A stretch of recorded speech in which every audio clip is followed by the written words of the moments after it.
তেলেগু ফিল্মেও কাজ করেছি একটু গা, তেলেগু গান মনে আছে? হ্যাঁ, একটু গা।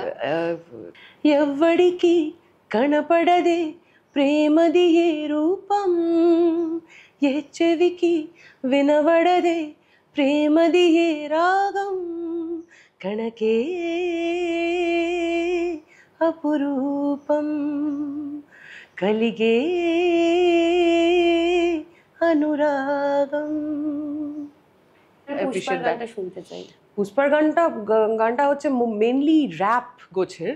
কিস কিস কিস কিসকা কিসা কিসা কিস কিসকা কিস কিস কিস কিসকা কিসা কিসা কিস কিসকা, তোল রে মামা আসছে তোল রে, কিস কিস কিস কিসকা কিসা কিসা কিস কিসকা। এটা বেসিক্যালি কিসকা মানে হচ্ছে ছবি তোলার যে ক্যাপচারে আওয়াজটা হয় কিচক খিচিক, বাকিটা এরম যায় হচ্ছে মামা আসছে তোল রে, এই কটা ছবি সব কটা ছবি অ্যালবামে সব ঠাঁই পাক, এই আমাদের ছবি লকারেই রাখো কেউ তার সন্ধান নাই পাক, এই যদি কখনো কোনো ছবি ভুল করে ফাঁস হয়ে যায়, থাপ্পড় পড়বে রাজা থাপ্পড় পড়বে রে, টুপিটাপি থাপ্পড় পড়বে রে, থাপ্পড় পড়বে রাজা থাপ্পড় পড়বে রে, টুপিটাপি থাপ্পড় পড়বে রে।